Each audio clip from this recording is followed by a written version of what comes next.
और विश्लेषण में अब बात बाबा बुलडोजर पर सियासी बवाल एम फैक्टर का सवाल, क्योंकि जब से प्रयागराज हत्याकांड में बुलडोजर की कार्रवाई शुरू हुई है तब से सियासत गर्म है। क्योंकि सरकार जहां आरोपियों को मिट्टी में मिलाने की बात कह रही है, वहीं बसपा कह रही है कि यह कार्रवाई सिर्फ मुस्लिमों पर हो रही है। अब इसी को लेकर राजनीति गर्म हो गई है, क्योंकि पहले सपा ने ये आरोप लगाए थे और अब बसपा आरोप लगा रही है।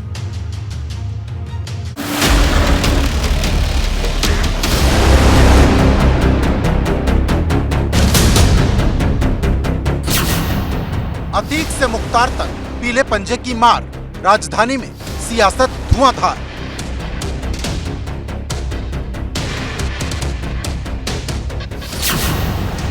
लगातार बुलडोजर दहाड़े, कब पकड़े जाएंगे हत्यारे।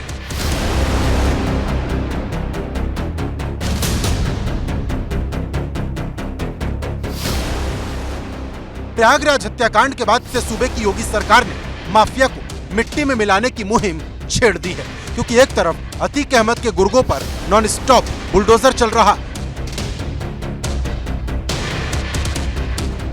तो दूसरी तरफ मुख्तार अंसारी पर ऑपरेशन महाबली ने खलबली मचा दी है। लेकिन जिस तरह से बुलडोजर अतीक के गुर्गों और मुख्तार के अवैध कब्जों पर नकेल कस रहा, उससे सियासत में भी हाहाकार मचा है। प्रदेश में पिछले कई दिनों से बुलडोजर की कार्रवाई लगातार तेज होती जा रही है। इसे लेकर सियासी घमासान भी मचा हुआ है और अब इस सियासी घमासान में बसपा की भी एंट्री हो गई है। बसपा विधानमंडल दल के नेता उमाशंकर सिंह ने बुलडोजर की कार्रवाई को लेकर कहा कि अगर ये कार्रवाई अपराधियों पर हो रही है तो कोई बुराई नहीं, लेकिन पुलिस को चाहिए कि वो पहले अपराधियों को पकड़े और उसके बाद अपनी कार्रवाई को अंजाम दे, क्योंकि ऐसा ना हो कि इस कार्रवाई की जद में कोई बेगुनाह भी आ जाए।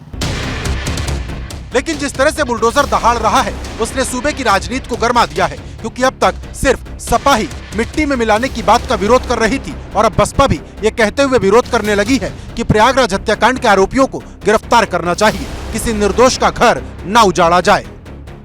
8 दिन हो गए आज, जो अपराधी सीसीटीवी फुटेज में दिखाई दे रहे थे, उनमें से एक को भी उत्तर प्रदेश पुलिस अभी तक गिरफ्तार नहीं कर पाई है। ये तो उत्तर प्रदेश सरकार का लॉ एंड ऑर्डर है। आप उसको मुंह छिपाने के लिए अपराधियों से डायरेक्टली इनडायरेक्टली जुड़े हुए लोगों के मकान बुलडोजर से गिरा रहे हैं, उसका क्या फायदा है? जो बेगुनाह लोग हैं उनको सड़क पर क्यों ला रहे हो आप? अभी तो इतना दिन टाइम बीत गया, अभी तो जो शूटर्स थे, शूटर नहीं पकड़े गए। पहले तो सबसे पहले आवश्यक है कि जो लोग उसमें इन्वॉल्व हैं और वो साफ सरकार कह रही है कि नहीं सब पहचान लिए गए हैं, मुझे लगता है कि पहले उनको अरेस्ट करना चाहिए, जिससे कि वस्तुस्थिति सही पता चल पाए कि किसका इन्वॉल्वमेंट है। और कार्रवाई करने से पहले सरकार को पूरी तरफ से किसी के ऊपर भी यह एश्योर होना चाहिए कि कोई निर्दोष आदमी के ऊपर न कार्रवाई हो जाए, तो जो दोषी हो उसी के खिलाफ कार्रवाई हो, निर्दोष को इसमें न इन्वॉल्व किया जाए। वहीं विपक्ष के चौतरफा हमलों पर भाजपा ये कहते हुए सफाई दे रही कि वो सिर्फ कानून से खिलवाड़ करने वालों पर एक्शन ले रही। जीरो टॉलरेंस पे हमारी योगी सरकार काम करती है और उत्तर प्रदेश में अगर रहना है तो कानून व्यवस्था के दायरे में रहना पड़ेगा। स्पष्ट संदेश है हमारे मुख्यमंत्री जी का, और तमाम अपराधियों के लिए जीरो टॉलरेंस की नीति अपनाते हुए उसको भी जमींदोज करने का काम किया और उनको सख्त से सख्त कड़ी कार्रवाई करके हम उत्तर प्रदेश में कानून व्यवस्था स्थापित करने के लिए पूरी तरीके से प्रतिबद्ध हैं। दरअसल बुलडोजर पर सवाल उस वक्त भी खड़े हुए थे जब कानपुर देहात में एक मां बेटी की मौत हो गई।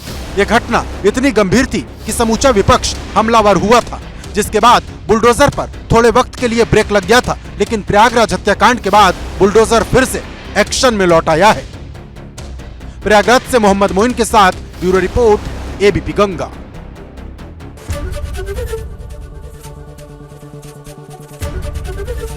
एबीपी गंगा, खबर आपकी, जुबान आपकी।